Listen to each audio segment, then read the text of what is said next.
പ്രിയപ്പെട്ടവരെ, ഞങ്ങളുടെ ജീവനെ തന്നെ ചോദ്യം ചെയ്യുന്നതിന് തുല്യമാണ് എന്നുള്ള കാര്യം ഞങ്ങൾ ഓർമ്മിപ്പിക്കുകയാണ്. അപ്പോ ഞങ്ങൾ പ്രതികരിക്കാൻ ക്രിസ്തുവിന്റെ പ്രതികാര വഴി ഞങ്ങൾക്കുള്ളൂ. അല്ലാതെ ഞങ്ങള് വളരെ കഴുത്ത് വെട്ടിയേക്കാം അല്ലെങ്കിൽ പകരം ചോദിച്ചേക്കാം എന്നൊന്നുമില്ല.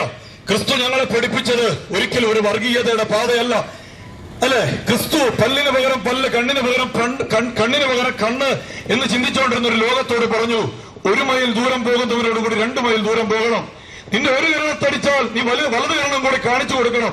നിന്റെ കുപ്പായം എടുക്കാൻ വരുന്ന, നിന്റെ മേലങ്കി എടുക്കാൻ വരുന്നവന് കുപ്പായം കൂടി കൊടുക്കണം.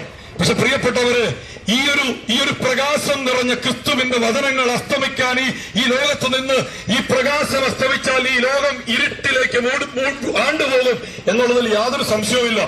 കാരണം ഈ ലോകത്തിലെ ഏറ്റവും വലിയ മാനവികത, ഈ ലോകത്തിലെ ഏറ്റവും വലിയ സത്യം, ഈ ലോകത്തിലെ ഏറ്റവും വലിയ സ്നേഹം, സഹോദരന് വേണ്ടി ജീവൻ അർപ്പിക്കുന്നതിനേക്കാൾ വലിയ സ്നേഹമില്ല എന്ന് പറഞ്ഞവനല്ല. അതിനപ്പുറം ജീവനർപ്പിച്ച് കാണിച്ചു കൊടുത്ത ആ സത്യത്തെ തമസ്കരിക്കാൻ ഞങ്ങൾക്കാവില്ല. പ്രിയപ്പെട്ട സഹോദരങ്ങളെ, ഞങ്ങൾക്കിവിടെ ഒരു മതത്തോടും വിദ്വേഷവും വെറുപ്പോ ഇല്ല. ആരെയും വെറുപ്പിന്റെ പാതയിൽ കാണാനും ഞങ്ങൾക്ക് താല്പര്യമില്ല. പക്ഷെ ഒരു കാര്യം പറയാതിരിക്കാൻ പറ്റില്ല, തെറ്റ് തെറ്റാണ്. ഈ തെറ്റ് ആവർത്തിക്കപ്പെടാൻ പാടില്ല എന്നൊരു കാര്യം മാത്രമേ ഞങ്ങൾക്ക് ഓർമ്മിപ്പിക്കാനായിട്ടുള്ളൂ. ഇവിടെ വേറൊരു കാര്യമുണ്ട്, സഭയെ സംരക്ഷിക്കാൻ ആരുമില്ല എന്ന് നിങ്ങൾ വിചാരിക്കരുത്, അല്ലെ? കത്തോലിക്ക സഭയെ സംരക്ഷിക്കാൻ ആരുമില്ല എന്നൊരു ചിന്ത നമുക്ക് പാടില്ല. ഈ സഭ എങ്ങനെ ഒരു സുപ്രഭാതത്തിൽ പെട്ടെന്ന് പൊട്ടിമുളച്ചതല്ലോ. അനേകായിരം രക്തസാക്ഷികള്, ബലിദാനികള്, അവരവരുടെ ചോരയിൽ വീണ വിത്താണ്, ചോരയിൽ മുളച്ച വിത്താണ് ഈ കത്തോലിക്ക സഭ. അതുകൊണ്ട് ഈ വിശ്വാസത്തെ തമസ്കരിക്കാൻ അങ്ങ് തമസ്കരിച്ച് കളയാം, അങ്ങനെ പെട്ടെന്ന് അങ്ങ് ഇല്ലാതാക്കിക്കൊള്ളാം എന്നൊന്നും വിചാരിക്കരുത്.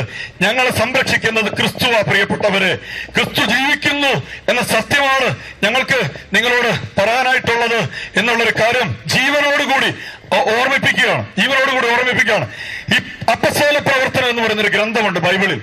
ആ ഗ്രന്ഥത്തിൽ പറയുന്ന ഒരു കാര്യമുണ്ട്, ഒരു കാര്യം ചെയ്യുമ്പോൾ സൂക്ഷിക്കണം. എന്താണെന്നറിയോ? ഒരു കാര്യം, സഭയ്ക്കായിട്ടൊരു പണി കൊടുക്കുമ്പോ, വിശ്വാസത്തിനായിട്ടൊരു പണി കൊടുക്കുമ്പോ, ക്രിസ്തീയ വിശ്വാസത്തിനെതിരെ ഒരു പണി കൊടുക്കുമ്പോൾ സൂക്ഷിക്കണം എന്നുള്ള കാര്യം പ്രത്യേകമായിട്ട് അപ്പസ്തോല പ്രവർത്തനങ്ങളിൽ ഓർമ്മിപ്പിക്കുന്നുണ്ട്. അപ്പസ്തോല പ്രവർത്തനങ്ങളിൽ പറയുന്ന കാര്യം ഇങ്ങനെയാണ്, ഇരുമ്പാണിമേൽ തൊഴിക്കുന്നത് സൂക്ഷിക്കണം. അല്ലെ? പൗലോസ്ലീഹ, സഭയിൽ ഏറ്റവും പ്രമുഖനായിട്ടുള്ള പൗലോസ്ലീഹ സഭയെ പീഡിപ്പിച്ചുകൊണ്ടിരുന്നപ്പോ പൗലോസ്ലീഹയുടെ മുൻപിൽ ക്രിസ്തു പ്രത്യക്ഷപ്പെട്ട് ചോദിക്കുന്ന ഒരു ചോദ്യമുണ്ട്, നീ എന്തിനാ എന്നെ പീഡിപ്പിക്കുന്നത്? അപ്പൊ പ്രിയപ്പെട്ടവരെ, ഞങ്ങളുടെ സംരക്ഷണം സജീവനായി ജീവിക്കുന്ന ക്രിസ്തുവാണ് എന്നുള്ള കാര്യം ഞങ്ങൾ ഓർമ്മിപ്പിക്കുകയാണ്. അതുകൊണ്ട് പ്രിയപ്പെട്ടവരെ, തീർച്ചയായും ഞങ്ങൾ ഇവിടെ ഒരുമിച്ച് കൂടിയിരിക്കുന്നത് ഒരു കാര്യത്തിന് വേണ്ടിയാണ്, പരിഹാരം ചെയ്യണം. ഇത് വലിയൊരു ദൈവം നിന്ന നമ്മുടെ ഇടയിൽ സംഭവിച്ചു. നമ്മുടെ ദേശത്തിൽ വലിയൊരു ദൈവനിന്ദ സംഭവിച്ചു. അതായത് ഈ വിശുദ്ധ വസ്ത്രം, ഈ ക്രിസ്തുവിന്റെ സാന്നിധ്യം അവഹേളിക്കപ്പെട്ടു എന്നുള്ളതാണ് ഈ ദൈവനിന്ദ എന്ന് ഞാൻ പറഞ്ഞത്. അപ്പൊ അതിന് പരിഹാരം ചെയ്തുകൊണ്ട് ഇത് ക്രിസ്തുവിന്റെ സാന്നിധ്യമാണ്, ഇത് ക്രിസ്തു തന്നെയാണ് എന്ന് ഞങ്ങൾ ഉറച്ച് ഏറ്റുപറഞ്ഞുകൊണ്ട്, പ്രിയപ്പെട്ടവരെ, ഞങ്ങൾ ഇതിന് പരിഹാരം ചെയ്യാനായിട്ട് പോവുകയാണ്. എങ്ങനെയാണെന്ന് ഞങ്ങൾ പരിഹാരം ചെയ്യുന്നത്? അതായത് ഇവിടെ പൗരോഹിത്യത്തെ, സിസ്റ്റേഴ്സിനൊക്കെ അവഹേളിക്കാനായിട്ട് ഈ കാലഘട്ടത്തിൽ നടക്കുന്ന ഒരു ശ്രമം അത് തീർച്ചയായും ഉണ്ട്. അതിനുവേണ്ടി ഫണ്ട് ഒഴുക്കുന്നവരുണ്ട്, അതിന്റെ പിന്നാമ്പുറങ്ങളിൽ ഒരുപാട് കറുത്ത കൈകളുണ്ട് എന്നുള്ളതൊക്കെ ഞങ്ങൾക്കറിയാം. ഞങ്ങൾക്കിതൊന്നും അറിയത്തില്ലാഞ്ഞിട്ടല്ല. 4 പേരൊരു മുറിയിലിരുന്ന് പെട്ടെന്ന് പുറത്തൊരു തീരുമാനം എടുത്ത് പെട്ടെന്ന് ഒരുമിച്ച് അങ്ങ് ഒപ്പിച്ചാൽ കാര്യം അങ്ങ് നടക്കും എന്നൊന്നും വിചാരിക്കരുത് ആരും. അപ്പൊ അതുകൊണ്ട് പ്രിയപ്പെട്ടവരെ, ഞങ്ങൾക്കൊരൊറ്റ കാര്യം പറയാനുള്ളൂ, ഞങ്ങൾ പ്രതികാരം ചെയ്യാൻ വന്നതല്ല, പരിഹാരം ചെയ്യാൻ വന്നതാ. പ്രതികാരമല്ല, പരിഹാരമാണ് നടക്കേണ്ടത്. എങ്ങനെ? ഇവിടെ ഏറ്റവും ദാരുണമായിട്ടുള്ളൊരു സംഭവം ഏതാണ്? ഈ വിശുദ്ധമായിട്ടുള്ള വസ്ത്രം ക്ലോസറ്റിൽ കാണുക എന്ന് പറയുന്നത് വളരെ ദാരുണമായിട്ടുള്ള കാര്യമാണ്. കാരണം എന്താ? ഒരു കൈക്കരത്തുണി പോലും, അല്ലെ, നമ്മൾ ക്ലോസറ്റിൽ കടന്നു കിട്ടുക, അല്ലെ ബാത്റൂമിൽ കടന്നു കിട്ടുക, ഫ്ലഷ് ടാങ്കിൽ കടന്നു കിട്ടുക എന്നൊക്കെ പറയുന്നത് നമുക്ക് ചിന്തിക്കാനായിട്ട് പറ്റില്ല. അതുകൊണ്ട് പ്രിയപ്പെട്ട, നമ്മുടെ അപ്പന്റെ മുണ്ട് അവിടെ കണ്ട നമ്മുടെ ഒരു ഫീലിംഗ് എന്തായിരിക്കും, അല്ലെ? അല്ലെങ്കിൽ നമ്മുടെ അമ്മയുടെ ഒരു സാരി ഒരു ക്ലോസറ്റിൽ കണ്ട നമ്മുടെ ഒരു ഫീലിംഗ് എന്തായിരിക്കും? നമ്മൾ ആകെ തകർന്നു പോകുമല്ലേ? പക്ഷെ പ്രിയപ്പെട്ടവര്, ഇത് ഞങ്ങളുടെ ജീവനാണ്, ഞങ്ങളുടെ സ്വത്താണ്, ഞങ്ങളുടെ എല്ലാമാണ്. ഈ മലമടക്കുകളിൽ, ചമ്മന്തൊട്ടിയുടെ മലമടക്കുകളിൽ ഞങ്ങൾ ഇവിടെ കുടിയേറി ഞങ്ങളുടെ അപ്പനമ്മമാർ ഇവിടെ വന്ന സമയത്ത് ഞങ്ങൾക്കൊന്നുമില്ലായിരുന്നു. ഇവിടെ കാട്ടാനയും പുലിയും അങ്ങനെ കാട്ടുമൃഗങ്ങളോടൊക്കെ മല്ലടിക്കുന്ന കാലഘട്ടത്തിൽ ഞങ്ങൾക്കെല്ലാം നൽകിയത് ഈ പള്ളിയും ഈ പൗരോഹിത്യവും ഇതിനോട് ചേർന്ന് നിൽക്കുന്ന കാര്യങ്ങളും മാത്രമാണ്. അതുകൊണ്ട് ഈ നിന്നയ്ക്ക് ഞങ്ങൾ ഞങ്ങൾ പരിഹാരം ചെയ്യുകയാണ് എന്ന് ഓർമ്മിപ്പിച്ചുകൊണ്ട് പ്രിയപ്പെട്ടവരെ, ഞങ്ങൾ ഒന്ന് ചേർന്ന് ഈ ഊറാറ ചുംബിച്ചുകൊണ്ട് ഞങ്ങൾ പരിഹാരം ചെയ്ത് പ്രാർത്ഥിക്കുകയാണ്. അപ്പൊ അതുകൊണ്ട് പ്രിയപ്പെട്ടവരെ, നമുക്ക് പരസ്പരം പ്രാർത്ഥിക്കാം. ഇത്തരത്തിലുള്ള തിന്മകള് ഇനിയും നമ്മുടെ ദേശത്ത് നടക്കാൻ ഇടയാകാതിരിക്കട്ടെ. അതുകൊണ്ട് പ്രിയപ്പെട്ടവരെ, നമ്മൾ ആരും ഒറ്റക്കല്ല, ആരെയും കുറ്റപ്പെടുത്താൻ വേണ്ടിയല്ല ഞങ്ങൾ ഇവിടെ വന്നേ. പക്ഷെ ഒരു കാര്യമുണ്ട്, എവിടെയെങ്കിലും ഇത്തരത്തിലുള്ള പുള്ളിക്കുത്തുകൾ ഏത് മതത്തിലുണ്ടെങ്കിലും അത് തിരിച്ചറിയണം, തിരുത്തപ്പെടണം എന്നുള്ളത് 100% സത്യമാണ് എന്നുള്ള കാര്യം ഓർമ്മിപ്പിക്കുകയാണ്. പിന്നെ ഇവിടുത്തെ രാഷ്ട്രീയ നേതാക്കന്മാരോട് ഒരു കാര്യം പറയാനുണ്ട്. 4 വോട്ട് കിട്ടുമെന്ന് വിചാരിച്ച് സത്യത്തെ തമസ്കരിക്കരുത്. ആരും 4 വോട്ട് കിട്ടുമെന്ന് വിചാരിച്ച് സത്യത്തെ തമസ്കരിക്കരുത്. സത്യം എപ്പോഴും സത്യമാണ് പ്രിയപ്പെട്ടവരെ. അഹിംസയെക്കുറിച്ച് ഗാന്ധിജി പഠിപ്പിച്ചപ്പോ ഗാന്ധിജിയുടെ സത്യാന്വേഷണ പരീക്ഷണങ്ങളിലൊക്കെ ഗാന്ധിജി പറയുന്ന ഒരൊറ്റ കാര്യം സത്യമാണ്, അതിനപ്പുറം വേറൊന്നുമില്ല. ബൈബിൾ പറയുന്ന കാര്യം അങ്ങനെയാണ്, സത്യം നിങ്ങളെ സ്വതന്ത്രരാക്കും. അതുകൊണ്ട് പ്രിയപ്പെട്ടവരെ, എവിടെയാണെങ്കിലും എന്താണെങ്കിലും എന്ത് സംഭവിച്ചാലും സത്യം എന്നത് അത് മറനീക്കി പുറത്തു വരും എന്നുള്ളൊരു കാര്യം മാത്രം ഓർമ്മിപ്പിച്ചുകൊണ്ട് ഞങ്ങൾ ഈ ഒരു ശുശ്രൂഷയ്ക്ക് പരിഹാരം ചെയ്തുകൊണ്ട് ഞങ്ങൾ പ്രിയപ്പെട്ട ഇവിടുത്തെ ഞങ്ങളുടെ സഹോദരിമാരായിട്ടുള്ള സിസ്റ്റേഴ്സിനോട് ഞങ്ങൾ പറയുകയാണ്, നിങ്ങൾ ആരും ഒറ്റയ്ക്കല്ല. നിങ്ങൾ ആര് ഭീഷണിപ്പെടുത്തിയാലും നിങ്ങൾ പേടിക്കരുത്. ഞങ്ങൾ നിങ്ങളോടൊപ്പം ഉണ്ട്. നിങ്ങൾ ഞങ്ങളുടെ സഹോദരിമാരാണ്, ഞങ്ങളുടെ ചോര തന്നെയാണ്, ക്രിസ്തുവിന്റെ ശരീരവും രക്തവും തന്നെയാണ് നിങ്ങളുടെ സിരകളിലൂടെ ഓടുന്നത്. നമ്മളെല്ലാം ഒന്നാണ് എന്നൊരു കാര്യം ഓർമ്മിപ്പിച്ചുകൊണ്ട് ഈ ശുശ്രൂഷയ്ക്ക് ഈ കാര്യത്തിന് നമ്മൾ പരിഹാരം ചെയ്തുകൊണ്ട് ഊറാറെ വന്നിച്ചുകൊണ്ട് ഊറാറെ ചുംബിച്ചുകൊണ്ട് ഇത് ക്രിസ്തുവിന്റെ രക്തത്തിൽ നനഞ്ഞതാണ്, ഇത് ക്രിസ്തു തന്നെയാണ് എന്നുള്ള കാര്യം ഓർമ്മപ്പെടുത്തിക്കൊണ്ട് ഞങ്ങള് ഈ ഊറാറ് വന്ദന ശുശ്രൂഷ ആരംഭിക്കുകയാണ്. അതുകൊണ്ട് എല്ലാവരെയും ഒത്തിരി സ്നേഹത്തോടെ ക്ഷണിക്കുകയാണ്. അതുകൊണ്ട് പ്രിയപ്പെട്ടവരെ, നമ്മൾ മനസ്സിലാക്കേണ്ട ഒരു കാര്യമുണ്ട്. ഇതൊക്കെ പറയുമ്പോഴും നിങ്ങൾ മനസ്സിലാക്കേണ്ട ഒരു കാര്യമുണ്ട്. ഞങ്ങൾ ഒരിക്കലും ഒരു വർഗീയതയുടെ ഭാണ്ഡം പേറി ഇവിടെ വന്നതല്ല. പിന്നെയോ ഞങ്ങളിവിടെ വന്നത് സഹോദര സ്നേഹത്തിന്റെ വിത്ത് വിതയ്ക്കാനായിട്ട്. ക്രിസ്തു ഞങ്ങളെ അതേ പഠിപ്പിച്ചിട്ടുള്ളൂ. ഞങ്ങള് ഒരാളെയും കൊല്ലാനോ ഒരാളെയും ഭീഷണിപ്പെടുത്താനോ ഞങ്ങളെ ക്രിസ്തു പഠിപ്പിച്ചിട്ടില്ല. ക്രിസ്തു പഠിപ്പിച്ചത് എന്താ? സ്നേഹിതന് വേണ്ടി ജീവൻ അർപ്പിക്കുന്നതിനേക്കാൾ വലിയ സ്നേഹമില്ല. ഇത് പറഞ്ഞു എന്നുള്ളതല്ല, ഇത് പറഞ്ഞത് അവൻ ചെയ്തു. എങ്ങനെ? കാൽവരിയിൽ 3 ആണികളിൽ അല്ലെ, അശരണർക്കും പാപികൾക്കും ആരോരുമില്ലാത്തവർക്കും വേണ്ടി അവൻ മരിച്ച് ബലിയായി തീർന്നു എന്നത് ഒരു സത്യമാണ് പ്രിയപ്പെട്ടവർ. ഇതൊരു കെട്ടുകഥയല്ല. ക്രിസ്തു എന്നത് ഒരു കെട്ടുകഥയല്ല. അതുകൊണ്ട് ചരിത്ര ഗ്രന്ഥകാരന്മാരായ ടാസിറ്റസും പ്ലീനിയും, യഹൂദ ചരിത്ര ഗ്രന്ഥകാരന്മാരായ ടാസിറ്റസും പ്ലീനിയൊക്കെ ആ യഹൂദ ചരിത്ര ഗ്രന്ഥങ്ങളിൽ പറയുന്നുണ്ട് ക്രിസ്തുവിനെ കുറിച്ച്. അപ്പൊ ക്രിസ്തു എന്ന് പറയുന്നത് അതൊരു കെട്ടുകഥയല്ല. അതുകൊണ്ട് അതിങ്ങനെ ഊതിയാൽ അങ്ങ് പറന്നു പോകുന്നൊരു കാര്യമാണ് എന്നൊന്നും ആരും വിചാരിക്കരുത്. ക്രിസ്തു ഞങ്ങൾ ഇല്ലാതായാലും, ഇവിടെ ആരുമില്ല, ക്രിസ്തുവിന് വേണ്ടി ശബ്ദിക്കാൻ ആരുമില്ലാതായാലും ക്രിസ്തുവിന്റെ സാന്നിധ്യം ഇവിടെ ഉണ്ടായിരിക്കും എന്നുള്ളതിൽ ഞങ്ങൾക്ക് യാതൊരു സംശയവുമില്ല. അപ്പൊ അതുകൊണ്ട് പ്രിയപ്പെട്ടവരെ, അതുകൊണ്ട് ഈ ഒരു കാര്യം ഒരു നിന്ദയാണ്, ദൈവനിന്ദയാണ്. മനസ്സിലായി? ദൈവനിന്ദയാണ് ഇവിടെ നടന്നത് എന്നുള്ളതിൽ ഞങ്ങൾക്ക് യാതൊരു സംശയവുമില്ല. കാരണം ഈ ഊറാറ എന്നൊക്കെ പറയുന്നത് ഒരു കൈക്കല തുണിയല്ല എന്നുള്ള കാര്യം ആളുകൾക്കറിയാം. ഇതൊരു മുണ്ടല്ല എന്നുള്ള കാര്യം ആളുകൾക്കറിയാം. ഇതൊരു കോട്ടൺ തുണിയല്ല എന്നുള്ള കാര്യമൊക്കെ അറിയാവുന്ന ആളുകളാണ് ഇത് ചെയ്തത്. അതുകൊണ്ട് പ്രിയപ്പെട്ടവരെ, നമുക്കിവിടെ സമാധാനത്തിൽ ജീവിക്കണം. ആർക്ക്? നമുക്കിവിടെ മുസൽമാനെന്നോ ഹിന്ദുവെന്നോ ക്രിസ്ത്യാനി എന്നോ വ്യത്യാസമില്ലാതെ നമുക്കൊരു സൗഹൃദ അന്തരീക്ഷത്തിൽ ജീവിക്കണം. അതിന് സ്നേഹമാണ് നമുക്ക് വേണ്ടത്. അതുകൊണ്ട് ഈ സ്നേഹത്തിന്റെ വിത്ത് വിതച്ചുകൊണ്ട്, സ്നേഹത്തിന്റെ ഐക്യത്തിൽ പരസ്പരം കരങ്ങൾ കോർത്തു പിടിച്ച് നമുക്ക് മുന്നോട്ട് പോകാൻ ഒരു നല്ല നാളെ ഇവിടെ ഈ ചെമ്മന്തോട്ടി ഈ ദേശത്തുണ്ടാകണം എന്നുള്ള കാര്യം ഓർമ്മിപ്പിക്കുകയാണ്. അതുകൊണ്ട് പ്രിയപ്പെട്ടവരെ, ആ ഒരു കാര്യം മാത്രമാണ് ഞങ്ങൾക്ക് പറയാനായിട്ടുള്ളത്. അതുകൊണ്ട് നമ്മൾ ഏതാനും സമയങ്ങൾക്കുള്ളിൽ നമ്മളിവിടെ ഒരു പരസ്യമായിട്ട് ഊറാറ് ചുംബിച്ചുകൊണ്ട് നമ്മൾ പരിഹാരം ചെയ്യും. നമ്മൾ പരിഹാരം ചെയ്യും. അതുകൊണ്ട് നിങ്ങൾ ഇവിടെ ഇരിക്കുന്ന നാനാജാതി മതസ്ഥരായിട്ടുള്ള ആളുകള് ശരിയേത് തെറ്റേത് എന്നുള്ള കാര്യം തിരിച്ചറിയണം. ശരിയോടൊപ്പം നിൽക്കണം. ശരിയോടൊപ്പമാണ് നമ്മൾ നിൽക്കേണ്ടത് എന്നുള്ള കാര്യം ഓർമ്മിപ്പിക്കുന്നു. അപ്പൊ ദൈവം നമ്മളെല്ലാം സമൃദ്ധമായി അനുഗ്രഹിക്കട്ടെ എന്ന് പ്രാർത്ഥിക്കുന്നു. നമുക്ക് ഈ ശുശ്രൂഷയിലേക്ക് പ്രവേശിക്കാം. നമ്മള് ഇവിടെയുള്ള ആളുകള് ആർക്ക് വേണേലും വരാം, നിങ്ങൾക്ക് ആർക്ക് വേണേലും വരാം. ഈ 2 വൈദികര് ഇവിടെ നിൽക്കും. അപ്പൊ അവരുടെ ഊറാറ് വന്നിച്ച് നമ്മൾ ഈ ഒരു കാര്യത്തിന് പരിഹാരം ചെയ്ത് നമ്മൾ ഇവിടുന്ന് കടന്നു പോവുകയാണ്.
പരിഹാരം ചെയ്യാൻ വേണ്ടി വന്നവരാണ്. പരിഹാരം ഞങ്ങൾ ആരും ചെമ്മൻതൊട്ടി ദേശത്തുള്ള കുറച്ച് പേരുണ്ട്, മറ്റുള്ള ആളുകളെല്ലാം അവരുടെ വേദനയാണ് അവരിവിടെ. ഇതിൽ കാസർഗോഡ് ജില്ലയിൽ നിന്ന് വന്നവരുണ്ട്, അതുപോലെ തന്നെ മാനന്തവാടി രൂപതയിൽ നിന്ന് ഇവിടെ വന്നവരുണ്ട്.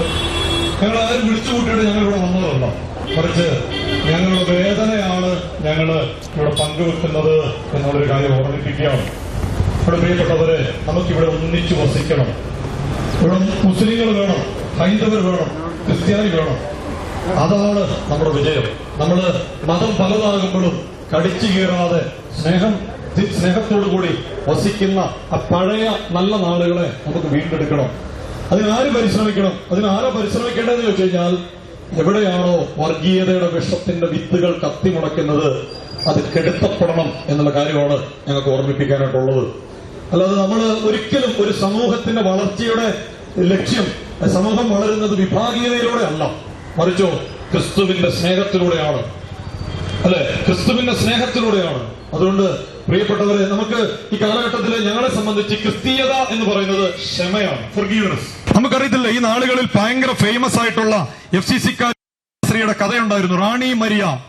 ഈ റാണി ജീവിതത്തിൽ സംഭവിച്ചെന്ന, റാണി മരിയ പാവപ്പെട്ട ആളുകളെ ഉദ്ധരിക്കാൻ വേണ്ടി അല്ലെ സ്വന്തം ജീവനും ജീവിതവും ഒക്കെ വേണ്ടെന്ന് വെച്ചിട്ട് അല്ലെ പാവങ്ങളുടെ ഇടയിൽ പോയി ശുശ്രൂഷ ചെയ്തു. നമ്മൾ കണ്ടില്ലേ ഫേസ് ഓഫ് ദ ഫേസ്ലെസ് എന്ന് പറയുന്ന ഒരു സിനിമ? കണ്ടോന്ന് എനിക്കറിയില്ല, കണ്ടവർക്ക് അത് ചങ്കിൽ തട്ടിയിട്ടുണ്ടാകും. അതിലൊരു കലപ്പില്ല പ്രിയപ്പെട്ടവരെ, അത് മുഴുവൻ സത്യമാണ്. എന്തെന്നറിയോ, അവിടെ ഈ കന്യാസ്ത്രീ ഇങ്ങനെ പാവങ്ങളുടെ ഇടയിൽ പ്രവർത്തിച്ച് വന്നപ്പോ എന്താ ചെയ്തെന്നറിയോ? അവിടുത്തെ ആളുകള്, അവിടുത്തെ നേതാക്കന്മാര്, അവിടുത്തെ വർഗീയവാദികളൊക്കെ കൂടിച്ചേർന്ന് ഈ കന്യാസ്ത്രീയെ ഒരു ബസ് യാത്രക്കിടയിൽ പച്ചയ്ക്ക് കുത്തി കൊല്ലുകയാണ്. ഈ കന്യാസ്ത്രീമാരൊക്കെ, ഞാൻ പറഞ്ഞ ഒരു കാര്യം, ഈ സിസ്റ്റേഴ്സിന്റെ ഒക്കെ മഠത്തിലേക്ക് കയറിപ്പോയി നിങ്ങൾ അതും ഇതൊക്കെ പറയുമ്പോൾ ഓർക്കണം. എന്താണെന്നറിയോ, അവിടെയൊക്കെ കയറി ചെല്ലുമ്പോൾ ഒരു കാര്യം ഓർക്കണം. എന്താണെന്നറിയോ, ഈ റാണി മരിയ എന്ന് പറയുന്ന കന്യാസ്ത്രീയെ ഓർക്കണം. എന്താ അവൾ ചെയ്തെന്നറിയോ? മരിച്ചു, പച്ചയ്ക്ക് കത്തിച്ചു, അല്ല പച്ചയ്ക്ക് കുത്തി ചോര വാർന്ന് ഇൻഡോറിൽ ഇന്ന് അവിടെ ഒരു സ്മാരകം പോലെ ഈ കന്യാസ്ത്രീയുടെ കല്ലറയുണ്ട്. എന്നതൊരു പ്രത്യേകത. അതിനേക്കാളും വലിയൊരു അത്ഭുതമുണ്ട്.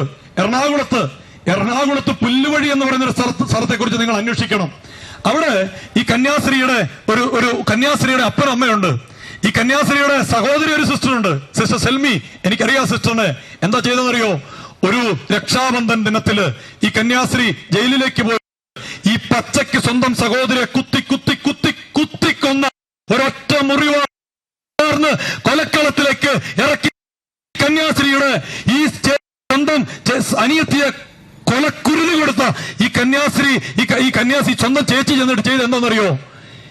ഈ സഹോദരന്റെ ഈ ധാരാസിംഗ് എന്ന് പറയുന്ന ഈ സഹോദരന്റെ കയ്യിലേക്ക് രാഗി കെട്ടിയിട്ട് പറഞ്ഞു, യു ആർ മൈ ബ്രദർ. പ്രിയപ്പെട്ടവരെ, ഇവിടെ മതമില്ല, ജാതിയില്ല, വർഗമില്ല, വർണ്ണമില്ല. You are my brother. ഇവിടെ നിൽക്കുന്ന സഹോദരി ഏത് മതമായിക്കൊള്ളട്ടെ, പ്രിയപ്പെട്ടവരെ, ഞങ്ങൾക്ക് നിങ്ങളോട് പറയാൻ ഒരൊറ്റ കാര്യമുള്ളൂ. ഈ സഹോദരന്റെ കഴുത്തിന് കത്തിവെക്കരുത്. മതത്തിനും വർഗീയതയ്ക്കൊക്കെ അപ്പുറം ഈ സാഹോദര്യത്തിന്റെ കഴുത്തിന് ജീവന് കത്തിവെക്കരുത് മാത്രമേ ഓർമ്മിപ്പിക്കാനായിട്ടുള്ളൂ. അതുകൊണ്ട് പ്രിയപ്പെട്ട എന്നെ കേൾക്കുന്ന ചെമ്മൻതൊട്ടിയിലെ പ്രിയപ്പെട്ട നാനാജാതി മതസ്ഥരായിട്ടുള്ള ആളുകളോട് ഒരപേക്ഷയേ ഉള്ളൂ, ആജ്ഞയൊന്നുമില്ല. എന്താണെന്നറിയോ? സാഹോദര്യം നമ്മുടെ നാട്ടിൽ പുലരണം. ഈ സാഹോദര്യത്തെ കുറിച്ചൊക്കെ പറയാൻ പറ്റുന്ന എന്താണെന്നറിയോ? ഒരു കാലഘട്ടത്തില് ഒരു കാലഘട്ടത്തില് ഈ സാഹോദര്യത്തിന് വേണ്ടി വേർപ്പൊഴുക്കിയ ഒരു വൈദികനുണ്ടായിരുന്നു. അറിയില്ല, ചാവറക്കുര്യാക്കോസ്. അന്ന് ഇവിടെ കരമുണ്ടായിരുന്നു. ആളുകൾക്കൊക്കെ കരമടക്കാതെ ജീവിക്കാൻ പറ്റില്ല. പുലയനും പറയനും വൈശ്യനും ശൂദ്രനൊക്കെ ഒന്നിച്ചിരുന്ന് പഠിക്കാൻ പറ്റാത്ത ഒരു സാഹചര്യത്തില് ഒരു സ്കൂളില് ഒരുമിച്ച് ഒരു യൂണിഫോമില് പിള്ളേരെ കൊണ്ടുവന്ന് ഇരുത്താൻ പ്രേരിപ്പിച്ച ശക്തിയുടെ പേര് ചാവറക്കുര്യാക്കോസ് ഏലിയാസച്ചൻ എന്ന. അന്ന് കഞ്ഞി കുടിക്കാൻ പറ്റില്ല. ഈ സ്കൂളില് ഉച്ചക്കഞ്ഞിയില്ലേ, അത് ആദ്യമായിട്ട് പല ജാതി മനസ്സരായിട്ടുള്ള ആളുകൾ ഒരുമിച്ചിരുന്ന് കഴിക്കാൻ കേരളത്തിൽ തുടങ്ങുന്നത് ഈ ചാവറക്കുര്യാക്കോസ് ഏലിയാസച്ചൻ എന്ന് പറയുന്ന ഈ പുണ്യ വൈദികനാണ്. അതിന് കാരണം ചരിത്രത്തിൽ പലതും പറയുന്നുണ്ടാകും. പക്ഷെ പ്രിയപ്പെട്ടവരെ, നമ്മൾ ഇതേക്കുറിച്ചൊക്കെ പഠിക്കണം. അപ്പൊ അതുകൊണ്ട് ഞങ്ങൾക്ക് നിങ്ങളോട് പറയാൻ ഒരൊറ്റ കാര്യമുള്ളൂ, ഈ ചെമ്മൻതൊട്ടി ദേശത്തോട് പറയാൻ ഒരൊറ്റ കാര്യമുള്ളൂ. സഹോദരി, ഈ സാഹോദര്യത്തിന്റെ കഴുത്തിന് കത്തിവെക്കരുത്, സാഹോദര്യത്തിന്റെ ജീവൻ നശിപ്പിക്കരുത്. അത് നമ്മുടെ സമൂഹത്തെ തകർച്ചയിലേക്ക് കൊണ്ടുചെന്നെത്തിക്കും. അത് നാളെ നമ്മുടെ മതത്തിനൊക്കെ അപ്പുറത്ത് വർഗീയതയുടെ വലിയ വിത്ത് ഈ ദേശത്ത് മുളയ്ക്കും. നമ്മൾ അനുവദിക്കരുത്. അതിനനുവദിക്കുന്ന ഏത് രാഷ്ട്രീയ പാർട്ടിയാണെങ്കിലും തള്ളിപ്പറയണം. അതനുവദിക്കുന്ന ഏത് മതമാണെങ്കിലും അതിനെ തള്ളിപ്പറയണം. അതുകൊണ്ട് പ്രിയപ്പെട്ടവർ, ഒരൊറ്റക്കാരും സത്യം പറയാൻ നമ്മൾ മടി കാണിക്കരുത്. എവിടെയാണെങ്കിലും സത്യം പറയാൻ നമ്മൾ മടി കാണിക്കരുത്. നമുക്ക് നല്ല ജന്മം തൊട്ടിയ സ്വപ്നം കാണാം. അവിടെ ഒരിക്കലും വർഗീയതയുടെ വിഷം കലരാതിരിക്കട്ടെ. വിട്ടുവീഴ്ച ചെയ്യുക എന്നതിന്റെ പേരാണ് ക്രിസ്തീയത. അതുകൊണ്ട് പ്രിയപ്പെട്ടവരെ, എല്ലാവരെയും ദൈവം അനുഗ്രഹിക്കട്ടെ. പ്രിയപ്പെട്ടവരെ, ഇന്നിവിടെ ഇങ്ങനെ ഒരു കാര്യം നടക്കാൻ ഉണ്ടായ സാഹചര്യം നമുക്കൊക്കെ അറിയാം. അപ്പോൾ ഈ സാഹചര്യം എന്താണെന്ന് ചോദിച്ചു കഴിഞ്ഞാൽ, ഞങ്ങൾ ഒരിക്കലും ഒരു പ്രതികാരം ചെയ്യാൻ വേണ്ടി വന്നതല്ല, മറിച്ച് അൺകണ്ടീഷണൽ ഫൊർഗീവ്നെസ് കർത്താവ് പഠിപ്പിച്ചു. അപ്പോൾ പൗരോഹിത്യത്തിൻ്റെ വസ്ത്രം, ഈ ഊറാറ, അത് പൗരോഹിത്യത്തിൻ്റെ ശ്രേഷ്ഠമായിട്ടുള്ളൊരു വസ്ത്രമാണ്. അപ്പോൾ അവഹേളിക്കപ്പെടാൻ ഒരിക്കലും പാടില്ല. അപ്പോൾ അതിനെ സ്നേഹിക്കാനായിട്ടുള്ള ഒരവസരമായിട്ടാണ് ഞങ്ങൾ തീർച്ചയായും ഇവിടെ വന്നതും ഇവിടെ ഈ ശുശ്രൂഷയിൽ പങ്കെടുക്കാനായിട്ട് ആളുകൾ ഇവിടെ വന്നതും. എനിക്ക് മനസ്സിലായ ഒരു കാര്യം, ഒരുപാട് പേര് സഭയെ സ്നേഹിക്കുന്നവരുണ്ട്. ഇവിടെയുള്ള ആളുകളെ ഒന്നും വിളിച്ചിട്ട് വന്നതല്ല, പല സ്ഥലങ്ങളിൽ നിന്ന് ആളുകൾ ഓടിക്കൂടി ഇവിടെ വന്നു എന്നുള്ളത് പ്രധാനപ്പെട്ട കാര്യമാണ്. ഇതൊരു ക്രിസ്തീയമായിട്ടുള്ളൊരു പ്രതികാരമായി മാറണം എന്നൊരാഗ്രഹം മാത്രമേ ഞങ്ങൾക്ക് ഇതിൻ്റെ പിന്നിലുള്ളൂ. അതുകൊണ്ട് വെറുപ്പിൻ്റെ രാഷ്ട്രീയവും വെറുപ്പിൻ്റെ കാര്യമൊന്നുമല്ല. ഈ കാലഘട്ടത്തിൽ വിദ്വേഷത്തിൻ്റെ, സ്നേഹത്തിൻ്റെ, ക്രിസ്തുവിൻ്റെ സ്നേഹത്തിന് വലിയ പ്രസക്തിയുണ്ട് എന്ന് തെളിയിക്കുന്ന ഒരു ശുശ്രൂഷയായിരുന്നു ശരിക്കും ഇവിടെ നടന്നത്. അപ്പോൾ ഇവിടെ ഒരുപാട് പേരുണ്ടായിരുന്നു. ഇത് ശരിക്കും ഒരു സാക്ഷ്യമായിരുന്നു എന്നാണ് ഞങ്ങൾക്ക് പറയാനായിട്ടുള്ളത്. സാക്ഷ്യമായിരുന്നു എന്നുള്ളത് തന്നെയാണ്.